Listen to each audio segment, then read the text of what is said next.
Warning, this podcast may change the way you think about business, entrepreneurship, and money forever. The Conquistador Podcast was created for dreamers, entrepreneurs, and leaders who want to conquer their future. To be an epic entrepreneur, you must adopt the right mental paradigms as well as master the art of selling, marketing, and finance. Now, it's time to welcome two serial entrepreneurs, leaders, husbands, and fathers who are passionate about sharing the strategies that are helping them excel in life and in business. Here are Mauricio Garcia and Hubert Humphrey. Okay, we are live once again, excited to be able to share the information we believe you will find helpful to take you from where you are now in your entrepreneurship efforts to where you want to go. And today we're going to talk about how to choose the right partner in business and the importance of building teams. And with that, of course, I'm joined by my friend, mentor, and partner, the great Hubert Humphrey. Hubert, how you doing, buddy? I'm doing great. It's going to be a great day today with our podcast, and certainly we'll talk more about it, but we've got our great Conquer event here later. Absolutely. Later today. It's going to be a fabulous time, a great weekend for everybody. Excited for that as well. A great some subjects here today that we're going to cover. I think will help a lot of people.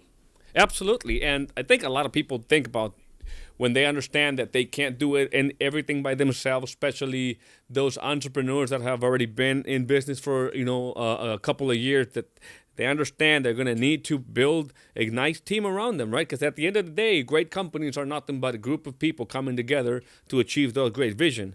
And so you've built a lot of teams, not just administratively, but also huge sales force, right? And they're all part of the team. But how have you been like? I know entrepreneurs in the beginning, they seem to be the ones doing everything. Eventually, you have to graduate from that and begin to recruit and duplicate yourself. And that's probably not an easy task. But let's just speak about the importance of it. Go to the basics and just do that mental shift in the mind of the importance of building a team. Mm-hmm. Well, the nice thing about my story is that when I entered into financial services and joined what was the beginning of the A.L. Williams movement, I was aligning with something bigger than myself. They had even though it was small and just a baby company, they had enough of a team behind them that would take care of all the things I didn't have to fool with. All the commissions, the commission system, the contracts with carriers, all those types of things, administration of business, and all. I didn't have to do any of that. So all I had to do was come in here and plug in, and I could choose to build a team, or I could choose to sell, or I could choose to do both, which I did. I did all of the above. So I made sure I aligned myself with something to where I didn't have to get bogged down with the creation of all this kind of stuff. What I had no clue what any of it meant. I'd have never got off the ground. But I aligned myself with something bigger than myself. I aligned myself with a success team that was already waiting to allow people like me, entrepreneurs like me, to come in and learn and grow and succeed and build my own company within a company, a business within a business type deal. And so that was an important way for me to get started. But I immediately had already learned before I got there the difference between trying to be a salesman and sell my way to the top, as opposed to building teams. I had learned that in a few other little things that I'd been in. And like even in Amway, you couldn't make a living selling the products, so you had to build a team and get lots of people doing it to have a chance for your overrides to equal something. So I'd already learned that there. And so I just applied all those principles when I got into financial services, but the products were much more valuable. The products were much bigger. Commissions were much bigger. The overrides were much bigger. Everything was just supersized there, But I learned some concepts. I learned long ago it was that team over me. I remember back in 1980 when the Georgia Bulldogs won the national championship, and they had the great Herschel Walker, who was one of the great football players of all time. It was a freshman with them, and I think he's a freshman or sophomore that year. And he helped rally that whole team, and they came together, and they go out and win the national championship. And And after the game, he took off his shoulder pads and his jersey, and up under there, he and all the rest of the players had a T-shirt, and they had worn it every day in all the spring practices, every practice throughout the whole season. They had wore these little T-shirts underneath that said "Team over me," and it just bonded them all together on this mission of a team over me, and that just impressed me that how important the team was. Everybody's pulling together on one common deal, and you look at the word team. Most of you have heard this before, but T stands for together, E is everyone, A achieves, and M is more. Together, everyone achieves more. I like it. Together, yeah. Like in nature, the strength of the wolf is in the pack. It's always about a team. I like the way you said it earlier about big giant corporations are nothing but a whole bunch of teams that are linked together in special circumstances, but they're all tied together under the banner of a great company's mission. So building teams is where it's at. That's where the money is at. That's why you want to build teams. And when you're building teams, obviously, I think that being an entrepreneur myself is that you're doing all these different things in the beginning, right? Maybe because you don't have the money, or you don't have that talent to fill whatever void that it needs to be dealt with. And so that the duplication game, it's a process every entrepreneur has to go through. So can you speak to that? I mean, how fast or how did you went about being able to duplicate yourself in all these different things so that not to get bogged down in the operations and really be able to do more of the, maybe in the beginning you were not necessarily CEO, you're not doing CEO roles, you're recruiting and you're building and you're leading and you're motivating and you're really helping your new team members build their distribution channels. But eventually you did take the role of CEO, and CEO shouldn't be involved in operation, but more in the duplication game of being able to put the right talent in the right spaces, right? Mm-hmm. That's right. And again, I learned a lot by studying, and I studied studied Ray Kroc, for example. Mm-hmm. And one of his great principles, reason why he said you need a system, that business franchise format system he started, not only for it to be predictable, proven profitable, it had to, and since he was depending on other people's money to come invest in buy franchises, he had to make sure that he was better than the other opportunities, because there was a lot of competition for people to go and invest their money. And he had to make it, hey, you need to come invest your money in this franchise because, one, it worked. I've got a system, it's proven, it works every time, all the time. It's simplified, it's profitable, all that good stuff. But he said, and it allows you as an entrepreneur to work on your business and not stay bogged down in your business. Now, everybody's going to go through a little bit of being in your business before you get on your business, but you got to learn to delegate. You got to learn to get good people around you. You got to have there's different kinds of teams. In the beginning, it might be you. It might be you and your wife or husband or some family member or something. But you sometimes you're a one-man team, one-person team, mm-hmm. and so you but then you got to do it all. But you need to know. Even if you're doing it all, even if it's just you and one or two people and you're having to do a whole bunch of things that down the road, I can't keep doing this or I'll never grow, you got to do it with that knowledge in mind, and then build a sub-team of people, and then be able to delegate it and teach them the correct principles, let them govern themselves, let them take ownership of whatever they're supposed to do, and you move to a higher ground to work on your business so they can keep working in the business. And then you go out there and start building leaders in the field like I did, that where I couldn't go and babysit all their people, I couldn't go field train mm-hmm. all their people, I couldn't birth all their people, I couldn't motivate all their people all the time. I had to teach them I had to duplicate myself. I had to make sure that I had Hubert number 2, Hubert number 3, Hubert number 4, all these guys out there doing that, and next thing you know, all of them took ownership of it because they had the feeling of ownership. They were feeling that they were building not only a great empire, but they were building a great team within a team, and that mm-hmm. kept that spirit going. And it's just a big and deal for people to feel that way. Maybe it's a little bit off subject, but the more I've learned about the system that helped you build these two largest insurance distribution channels and building the third one, and I look at like every other traditional business, there's really there is a difference here in the way, a lot of similarities obviously, but there's also some important differences as to where this system really, it creates these cells all over the place that, get alive on its own. And they grow into this monstrous organizations. So the system you're saying is the one thing that will enable you to have your people always be recruiting.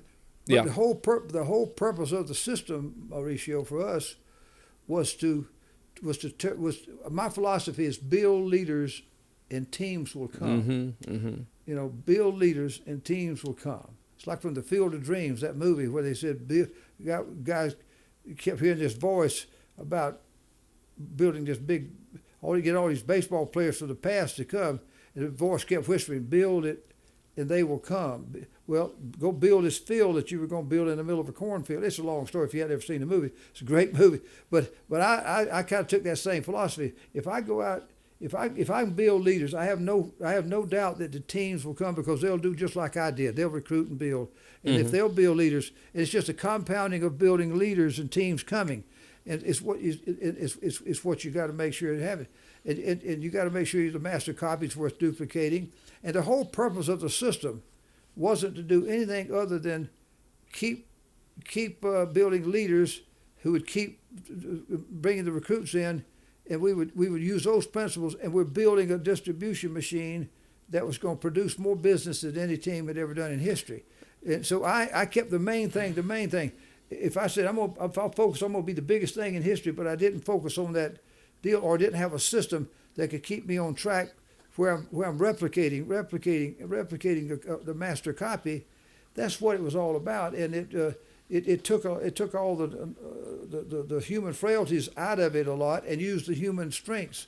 Everybody was, as long as we kept high octane motivation going through it, it kept people moving, and it kept people fighting off the challenges that come with life and in business. And they, you know what I'm saying? It was the system contained everything in it that it took for us to win. What had happened to me is that as I just went about taking action to materialize the vision of building the business, is I found people along the way. I think that when you're speaking about a great vision and a great mission and you're taking action, and obviously you need to attract these different talents and resources to do the things you don't know how to do, and the team starts to come together like that, from the technology standpoint, from the social media standpoint, from the administrative part.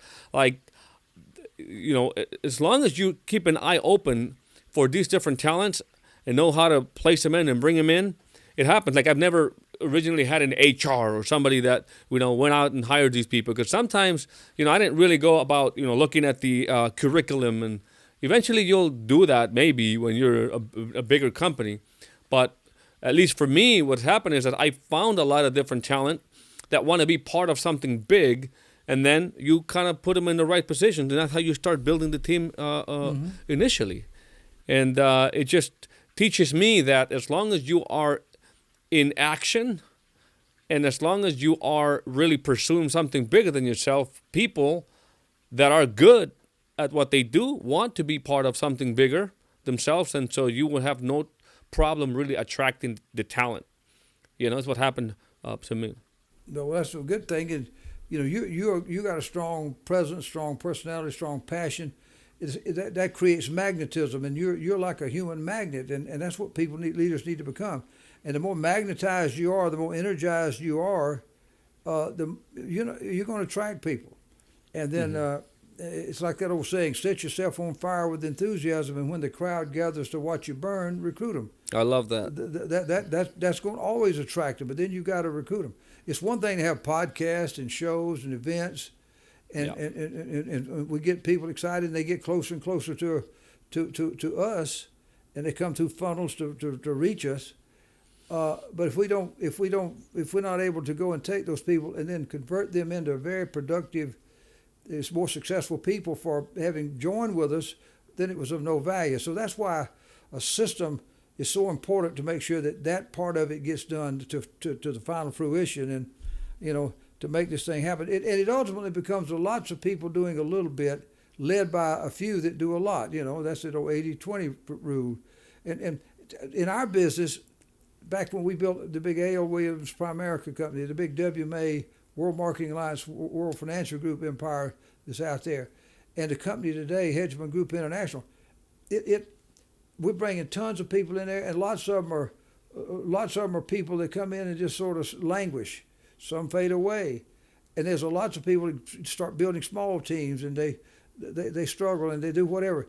Or their ambition level is low or whatever. We let them they gravitate to whatever level they want to. We're going to be always pushing them and selling them a big dream, but people are going to move at their own pace at some time. But if you add it all up, and it's lots of people doing a little bit and a few doing a lot, and we probably have more production coming from, probably 70% of our production coming from the little people and 30% from the big guys. So they all fit in. Everybody, whatever phase they are in their life, let them come in. Don't see our system. We don't weed them in. If you don't hit a certain amount of production, we kick you out. We don't do that. We give everybody a chance. We never give up on anybody. Now, if you can't do something illegal, unethical, or immoral, that's a different story. You can find yourself out of our business and out of the industry. But assuming just production-wise, we don't put quotas on people. We don't put. Now we have qualification levels. If you want to rise up and get the next reward, the next level. If you want to win this big trip, you want to win this much equity or earn this much equity. There are things you got to do, but we don't impose that on you to stay in the business. We don't impose that. I just found when you give entrepreneurship needs to have some freedom to fail, freedom to succeed, freedom to be average and ordinary for a while, whatever. That's. If we have I have a high expectation that everybody's going to succeed, but I have a high tolerance for the people who are being a little sluggish along the way, if I can say it in a nice way. Yeah. So, and I've seen some great stars that language.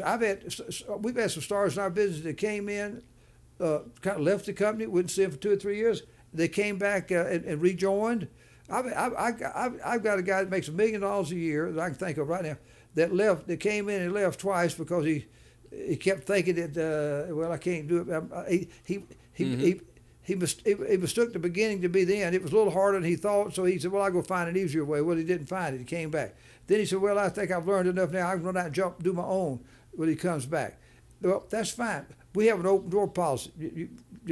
We'll see you when we'll see you when you come back. The light will be on. Always come back. We don't build grudges. I don't want anybody that leaves me. I want them to succeed in life and wish them well. And if they come back and join with us, great. That's the way it is. But anyway, it's all about building a network of people from all walks of life, with all levels of ambition and levels of achievement. And you got to tolerate them and you got to lead them. You got to give examples, but you got to be able to accept them and allow them to do what they got to do. And again, it's the only way you really can multiply happiness is to divide it. So you have to kind of divide this thing up into leaders that are hooked together in series, like a bunch of batteries in series, where the sum total of, if you had 12 batteries just sitting around by themselves, it's the sum total of power in each one of those batteries, whatever it is. But if you hook all 12 of them in series and they're all putting out at once, the sum total of all that power is much more than you add up all 12 of them individually together. It's about series. It's about synergy. Synergy is just a super form of energy. Is what synergy is. Of course, yeah. And that's the importance of building a team, is to create that extra team force. That teamwork makes the dream work type of a feeling that you want to have. And it's the most fun thing I do is sifting through these recruits to let the system. And another thing, this is a very important lesson I learned en route to building big teams. There's never been a system, a computer, or anything that's been invented that can look inside the heart of a man or woman and see if they're going to be one of those winners, one of those super team builders. you can't tell in the beginning. They all look alike. There's no W written on their forehead that says, I am the winner, choose me. Well, their actions and all, by their fruits you'll eventually know them. But it's kind of like the old Marine philosophy: kill them all and let God sort them out. Now, I don't want to kill anybody.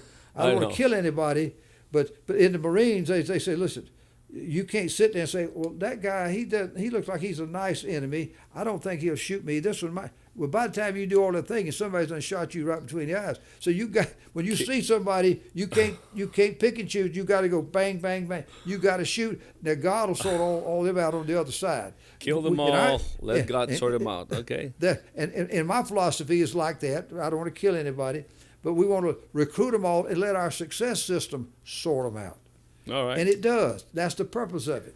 So it's good. It's very clear the importance of teams. Now, when it comes to partners, because many people do start a business and they own everything, and sometimes they need to bring in partners, right? Whether they're bringing in a talent that they don't possess and it's sort of a partnership, or whether that is through they need to maybe partnership is different than investors, right? Whether you have to give out equity, that is for bringing investors into it, but more about partners. Because a lot of entrepreneurs are bringing their wives as partners, they bring their sisters, their sons, and that works out in many cases okay, but in many cases works out just bad.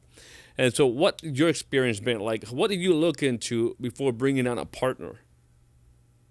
Well, it depends upon exactly what you mean by partners. My whole life's just been about partners. I chose my partner, Norma, my wife. She's been hopefully my eternal partner, and she's been a partner in life and our family, and what she's done in the family had everything to do with the success I've had in the business.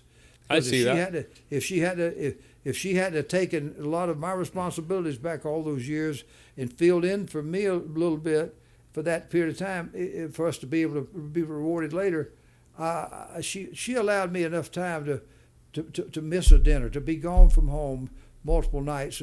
She was willing. That's a partner. That's the first thing. Fine, if you don't have to be married, but if you are married, you better make sure you got somebody that's going to understand you. Yeah, whoever you choose as a partner, and if you're an entrepreneur, they better know, that you're probably going to be working twice as much as a regular 9-to-5 employee is going to be working, and that's going to be maybe more of a roller coaster life.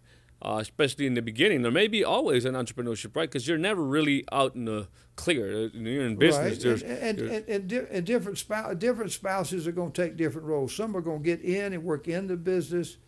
You got a partner that knows a lot about the business. Other partners are going to take care of other things in their life and share with you at different instances. We won't get into all that. But partners, partnership is if nothing else, your spouse needs to be a dream partner. At a minimum, they need to be a couple power, dream power. That's at a minimum, yeah. Your partner needs to be there with you.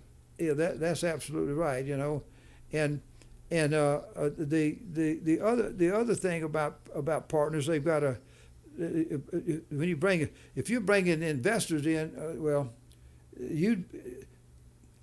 I've never dealt with an investor that wasn't a strategic investor. Mm-hmm. I learned a long time ago, I've had shots at company people and angel investors and all were going to help us and different things, but they wanted to put the money in. They liked it. It sounded like a good hot deal. They got a big fund of money over here.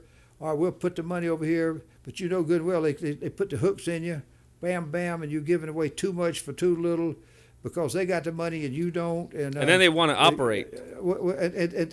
And some will want to operate.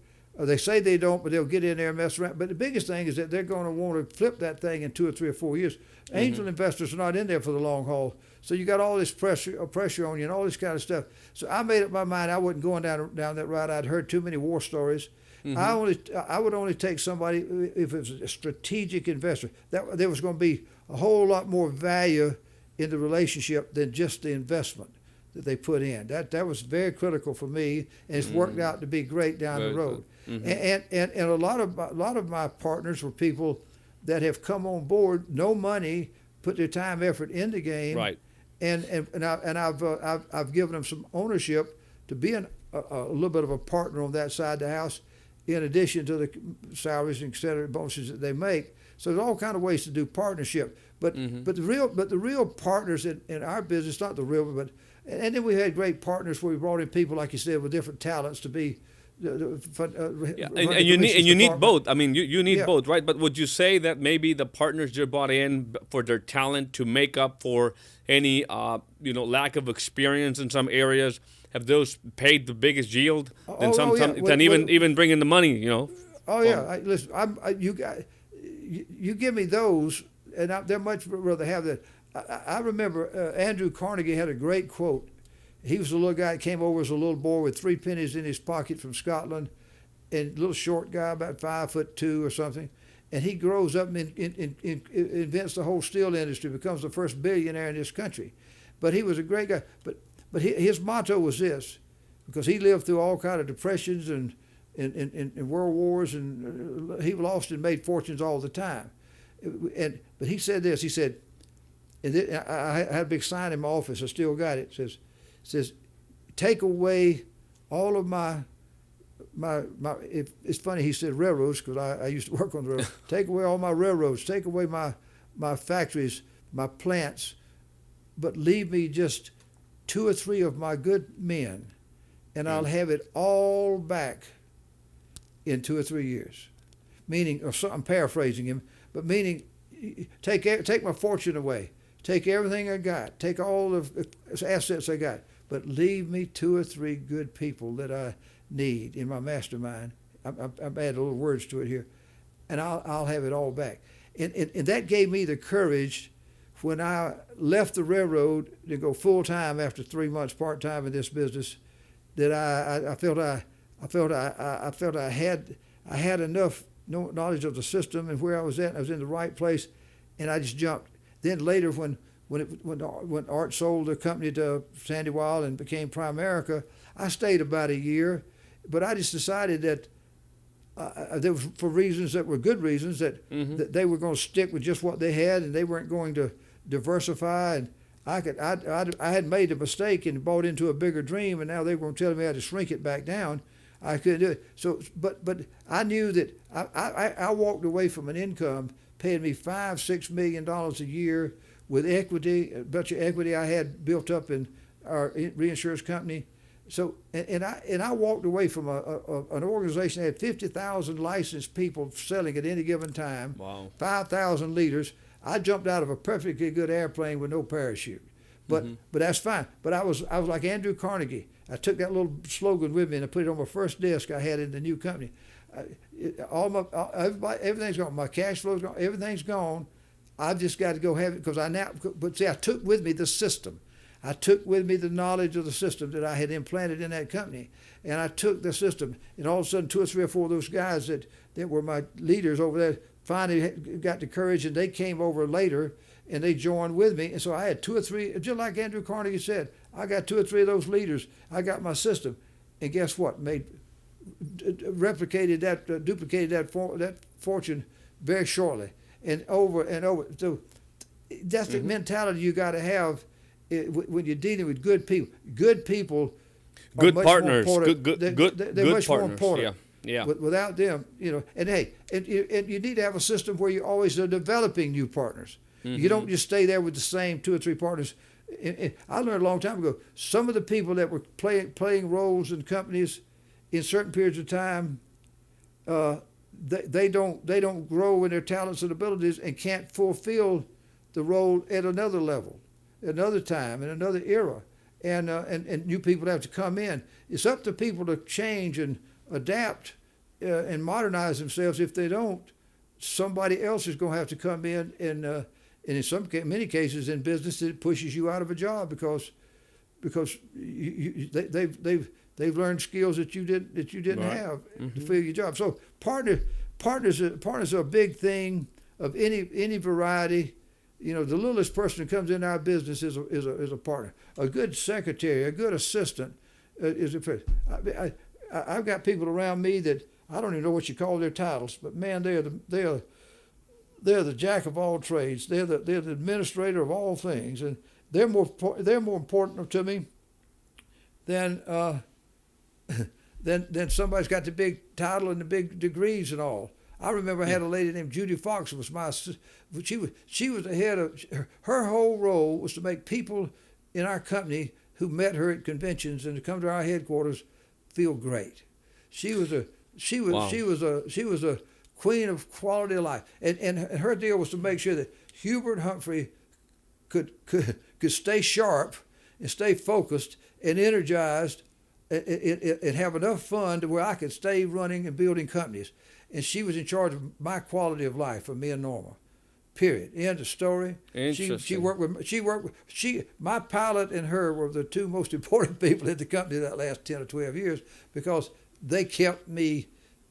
They made my life where it didn't. And you need the out. energy. You need that energy. Yeah. I mean, so many things come to my mind as entrepreneurs, and we could be maybe what I'm going to say is going to take us off to another subject, but just how important it is to really understand, how to conserve your energy and immediately delegate, have somebody, like you said, a quality of life expert on your side or something like that. That would be an expert, just somebody with that sort of responsibility to take you away from those things that take energy, because everything takes energy, just every activity in the day. But I want to say something else before we wrap up today's episode, is that one of the things I admire is that of you is that from the receptionist to the people that have the biggest responsibilities in your companies is you take the time to recognize every single one of them. So it's like you don't treat them just as just regular. How do I say? Just recognize people necessarily in a more important way. Everybody's recognized. Everybody is treated with dignity. Everybody's treated with respect. Everybody's treated like a human being, which sometimes lack in other organizations where, the hot shots are treated in a certain way and the people in maybe lower positions are not. And I think you recognize everybody on these events, from the developers of software, from people that do customer service, from field support, from obviously the sales rep that obviously they make things happen. And so, I think that's also an important thing to recognize here and to mention. Treat everybody like a partner. If we're talking we're talking about partners here. Absolutely. Everybody's we're all human beings. We're a child of God, and we got the same Father in heaven, and all what title we got on earth, and how much money we got, and what management position we hold over somebody else. That doesn't go with us when we leave here, buddy. This is just a little practice area we have to build. So you got to treat people right, and I let our people, especially the ones that got more responsibilities. I say, listen, guys, I'm gonna be pushing and shoving. I'm gonna be a hard driver all the time. I'm gonna be pushing for excellence, and sometimes I may not say it as sweet as I need to say it, or I forgot to do this or got to do that, or I might be a little firmer. But they know that I care about them. I make sure they know behind the scenes why I'm doing what I do, and that I love them and care for them. And if you ever have to go and there's a scripture that I go by. It says this is how you kind of, if you're going to be in a position of authority, it says sometimes you're going to have to reprove, reprove betimes with sharpness when moved upon by the Spirit or whatever to do it. You got to be firm sometimes, but then you got to come back with an increased showing of love, lest they esteem you to be their enemy. That's what most people forget to do. They forget to come back with an increased showing of love after they've had to kind of, get them a little bit. Sure. You don't get them because you didn't like them. It's business. Don't take this personal. This is all business. We're trying to win. But you got to come back and show people that you love them along the way in doing that. Without that, you just become a mean old nasty boss, and nobody likes you, and you don't like yourself, and it leads to bad things. I just don't want that on my conscience. I'm a pretty tough guy to have to deal with, but if you want to win, you'll love me, But you know I love you and I care about you. Yep. And anyway, we all subject. No, without a doubt, the teams that win is teams that are built of people that are feeling good. Right. You know, and that doesn't mean you don't have to get tough at them every now and then as a leader. Oh yeah, you got to do it. If you don't do it, there's no discipline, there's no drive, there's no. You're saving people from themselves. Right. It's what you're doing, and they appreciate it. And the ones that really appreciate it are the ones that are just going to accept it, and they're going to learn from it. And they're going to learn how to deal with their people in the same way that you did, and it just makes for success. And so it's just to me the greatest key to success is building a team, and finding good leaders and good partners. I said we build leaders so teams will come. Yeah. Those leaders are our partners. Those are the best partners. When you've sifted through there and these guys rise up, become your team builder part. Those are great partners, man. They're the ones that keep the system going. Without them, you don't build a distribution team. You don't move the products. You don't make the money that you want to make. You know, you're talking about how to choose a great business partner. Choose somebody that's a finisher, somebody that's a doer, somebody will stay until the work has to get done. They will do it until the job gets done. You don't want partners around you that are going, well, it's 12 o'clock on Friday. Let's wind down here. Yeah. I'm gonna have a great weekend, and I'll see you Monday or Tuesday. I mean, I don't mean that nobody's going to ever do some of that. But man, you got to do things when you got to do them. You got to have those kind of people.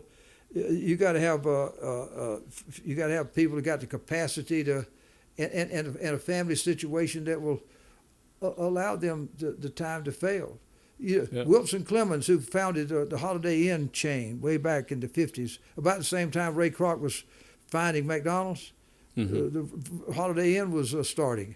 He said that the biggest reason why he was successful was when he finally convinced his wife to allow him. It was okay for him to not make it home to dinner at night with the family for prolonged periods of time. When she got where she would allow him the freedom to miss family dinners, that started him down the road. It gave him enough time and freedom to go in. Just that simple little thing. And Sam Walton, who founded Walmart. One of the great success stories of all time. He had a spouse who didn't work in the business. She didn't work in the office. She didn't work anywhere. She was just a nice person. They lived in a small house. He still drove his little pickup truck, and all of a sudden that company had taken off, and a bunch of the Wall Street guys had come into town and jumped into the game and started going to try to take it public, and so next thing you know, Walmart, this little Sam Walton, is up in Wall Street talking to people up there and all it's go country way, and it becomes a big hotshot stock, and all the shareholders were just making a ton. Were wealthy, overnight sensations, wealthy, and that was mostly the people that had invested some money in him, and then the people that when it went public, people bought the stock, and all that kind of stuff. But all the workers, all the truck drivers and the secretaries and all those people, they didn't have any. They didn't have any of that. They would just had their salaries, which was good, and he was of the old school where he cut costs. Walmart was a discount company, so you cut costs, and so he minimum wage and lower salary and get the most out of the people, and then replace them with some more people. If they, that was he was a good guy, but that was his motto. Yeah. But once they had all that money one day, she was riding in his pickup truck with him one day, and she told him to stop. They pulled over the side of the road, and she said, "Sam, I got to tell you something here. We got all this money. We're very successful. But how much does your secretary make? How much does this guy make? How much does this guy make?" And he said, "Well, we got to keep it that way. Got to make the stock. And she finally told him that she wasn't going to live with him and have all this money if it couldn't be shared with all the people out there that helped build it. And so he took that little drive in his truck with his wife, went and told the people to go find some way to create a great employee plan. But everybody in the company had a way of sharing in the equity. His secretary became multimillionaire. Truck drivers were millionaires. So it goes back to your partner. You get the right kind of partner, they'll keep you straight. And the ones you hire and bring along for the ride, the leaders you build in the field, if you got the right ones, the collectively you all be on the. That's your true north. That'll put you on the true north path to success. All right. Well, we are way past our regular podcast time today, Hubert, but it was so important to talk about those things. You know, a funny thing that I just noticed right now, my first experience coming to the United States, when we first came in, my dad brought us to the United States. We were driving all across Texas, and right when we got to Oklahoma, it was a big storm. I tell you, my first experience of United States was staying at a Holiday Inn, having McDonald's, trying Nilla cookies that were purchased at a close-by Walmart. Interesting. So those, so just talking about all those things. That's that's why I was smiling big, because those memories were coming back. And well, obviously, great teams that build these great companies gave me a great welcoming. Kept me warm in the storm as we got into Oklahoma. But anyways, that's a whole different thing. Hey, listen, guys, it's Friday. Today is the day. This afternoon, we have the Conquer event, and the speakers are ready. The stage is ready. It's going to be something like you've never experienced before in a virtual format. Not just because of the way we are going to present this thing to you, but also the content that you'll be able to take away from this Conquer event. So do not miss it. If you still haven't registered, you still have the opportunity to do so by going to conquerevent.com. We've made it so accessible, so easy for everybody to experience this event, and more importantly, take the information. Guys, we're going to be hearing from truly very successful entrepreneurs. You cannot miss this if you want to be successful in business. So go to conquerevent.com, register, because it's today in just a few hours. And with that being said, finally, I'd like to thank our sponsor. Can't forget about them. Thanks to their sponsorship, we are able to do this podcast and bring it to you every single day. And of course, I'm talking about Hegemon Group International. If you are looking for the best vehicle, the vehicle that can take you from where you are now to where you want to go, you got to check them out. You got to check out the opportunity. I remember many years back when I heard that in this country, in order to make a lot of money, create a lot of wealth, you've got to be able to deliver a lot of value. And this opportunity gives you that vehicle that enables you to add a lot of value and get paid in equal, or in other words, as I always say, get paid handsomely in return. So go check them out. Go to hgiopportunity.com. That is hgiopportunity.com, and you'll see what I'm talking about. And with that being said, we'll see you later at the Conquer event. Hubert, excited for that? Hey, we'll see him at the great event. Let's go. All right, let's go. Bye-bye. Warning, this podcast may change the way you think about business, entrepreneurship, and money forever. The Conquistador Podcast was created for dreamers, entrepreneurs, and leaders who want to conquer their future.